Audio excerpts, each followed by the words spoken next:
Bienvenue si vous nous rejoignez pour votre rendez-vous top sortie. Avis aux fans de Lego, Brick My World fait son grand retour en 2024. L'exposition de briques de construction aura lieu ce week-end à Évreux, dans la halle des expositions. Au programme, des ateliers de construction libre, des jeux de société et une mosaïque participative géante. Un moment qui ravira les petits mais aussi les plus grands.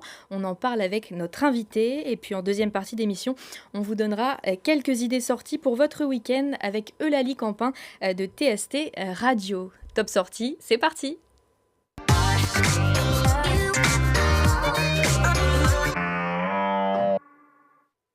Et l'invité de Top Sortie cette semaine, c'est Emmanuel Baudelin. Bonjour, Bonjour. merci d'être avec nous. Vous êtes donc le président de l'association Ludibrick qui organise cet événement. Pouvez-vous nous parler d'abord de l'origine de cet événement? Qu'est-ce qui vous a motivé à l'organiser?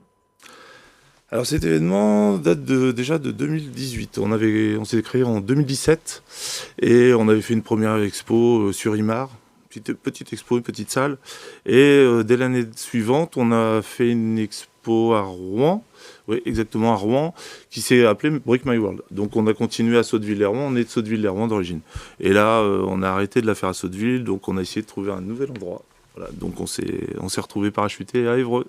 Et donnez-nous un petit peu l'eau à la bouche. Est-ce que vous avez des moments forts ou des pièces maîtresses dans cette exposition qu'on va pouvoir voir ce week-end? Des moments forts, déjà on va me voir, donc ça va être très très fort. Non, plus sérieusement, alors on a plein d'univers différents, on a une quinzaine de stands, avec un stand Halloween, du Star Wars, tout ce qui est culture pop un peu aussi, Noël, Asie, Batman, etc., etc. Du technique aussi, exactement. Voilà. On sait que les ateliers, lors de cet événement, il y a des ateliers libres. Ça s'adresse pour quel âge et aussi pour quel niveau? Alors tout niveau, hein, en fait on a des briques, si vous connaissez un petit peu les Lego, des briques 2x4, toutes de la même couleur, que des briques 2x4. On met ça sur une table et les gens ils font ce qu'ils veulent exactement. Donc voilà, ça, c'est adapté à tout niveau. On peut tout faire avec les Ouais. Lego. Ah oui, on peut tout faire. Oui, il y a des gens qui font des trucs vraiment très très bien. Et donc l'événement, il s'adresse uniquement, enfin autant aux passionnés qu'aux débutants. Mais comment est-ce que vous arrivez à trouver l'équilibre entre les deux? Parce qu'il doit y avoir des gros passionnés qui viennent, tout comme des gens qui connaissent presque rien. Oui, bien sûr. Alors les gros passionnés, c'est pas vraiment ce qu'on a le plus. On a plus du public familial en général. Parce que ce qu'on appelle les affoles, adultes fans of Lego entre nous. Euh, disons que il y en a dans toutes les régions, mais ils se déplacent pas forcément loin pour venir. Donc la majorité, c'est vraiment des familles. On a vraiment tous les âges. On va avoir une famille, comment dirais-je, parents-enfants. Ça peut être des grands-parents avec leurs enfants. Il y a vraiment de tout, de tout, de tout. Intergénérationnel. Ouais, complètement. Donc, Ah, oui, oui, oui. c'est pas la première fois que vous organisez donc cette exposition. Non. Quel défi est-ce que vous avez rencontré dans cette organisation? C'est vrai que les Lego, c'est des petites pièces aussi. Oui. Souvent, on en perd. Alors là, s'il y en a des milliers...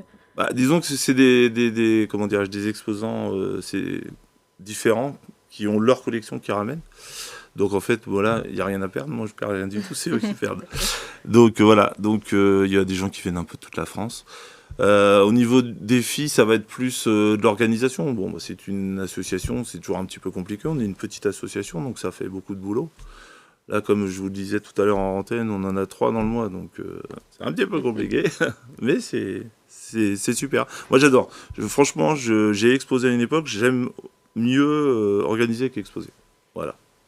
Et en plus, comme les défis, c'est que le Lego et cet univers-là, elle est en constante évolution. Ouais. Il y a des nouvelles choses tout le temps. Et ça serait quelle tendance ou innovation que vous allez mettre en avant pour Pour cette année. pour cette année? Alors, cette On a année- envie de savoir. Oui, c'est ça. tout à fait. Alors sur cette expo-là, on va pas avoir, on a un GBCR. Je ne sais pas si vous connaissez, ça vient de l'anglais Great Ball Contraption.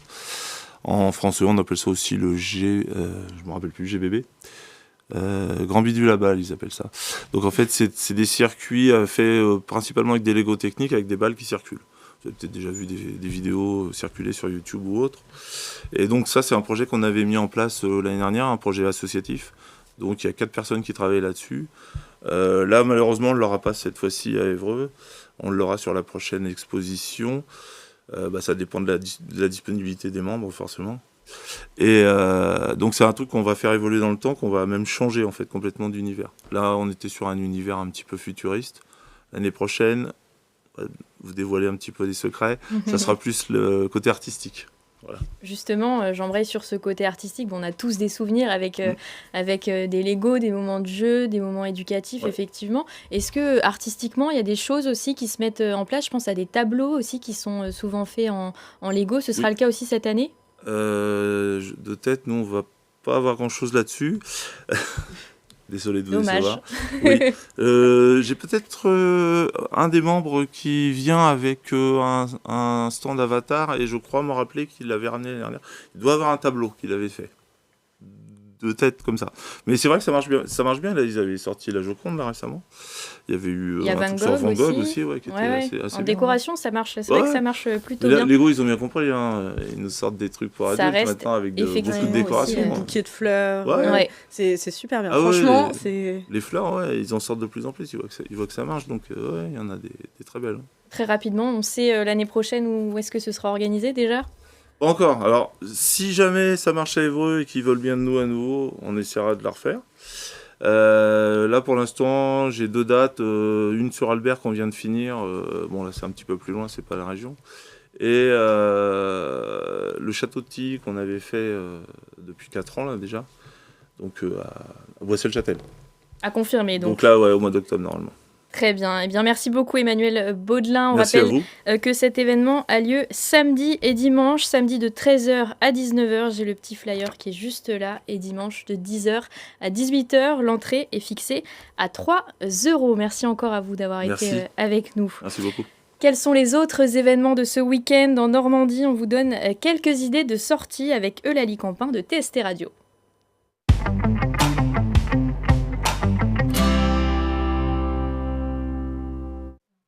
Cette semaine, on parle soirée écossaise, choucroute, sans transition de cinéma aussi.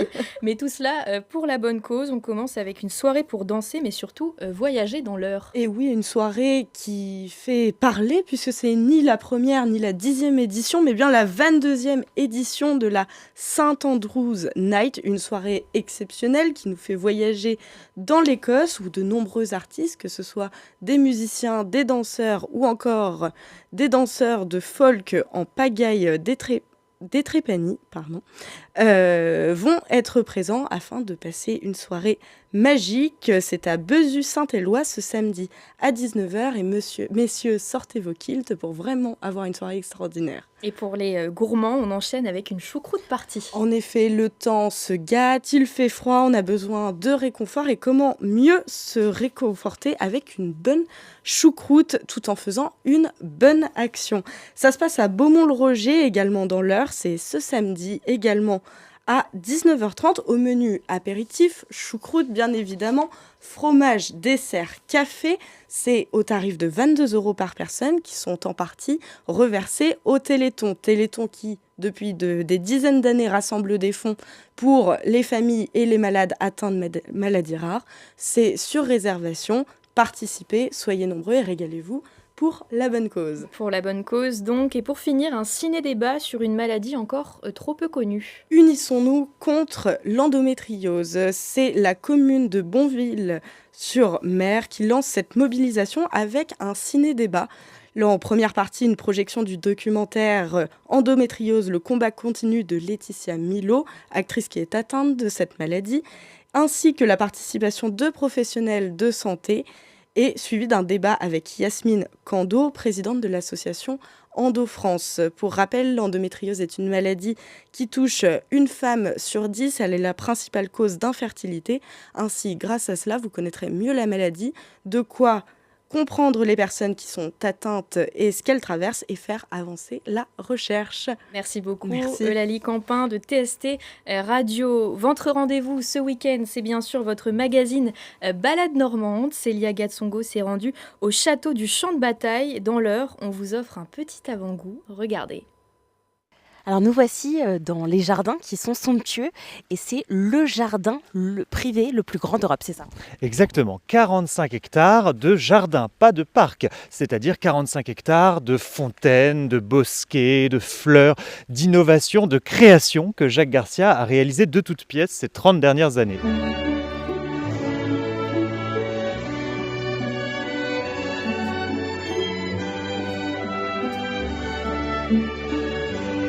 Alors Sébastien, nous voilà dans la grotte de Cybèle. Franchement, j'ai jamais vu ça, c'est très très impressionnant. Alors, c'est effectivement une création particulièrement originale de la part de Jacques Garcia, son propriétaire. C'est un lieu unique, effectivement, qui est dans le goût de ces folies qu'on fabriquait dans le parc, ces curiosités qui animaient nos invités à l'époque, les visiteurs aujourd'hui. Et Jacques Garcia s'est inspiré d'une grotte qui a disparu, mais qui a bien existé, la grotte de Tétis au château de Versailles. Balade normande, c'est à partir de 8h15 ce samedi. Lundi, vous aurez le plaisir de retrouver Bastien Bockel. Quant à moi, je vous souhaite un très bon week-end sur BFM Normandie.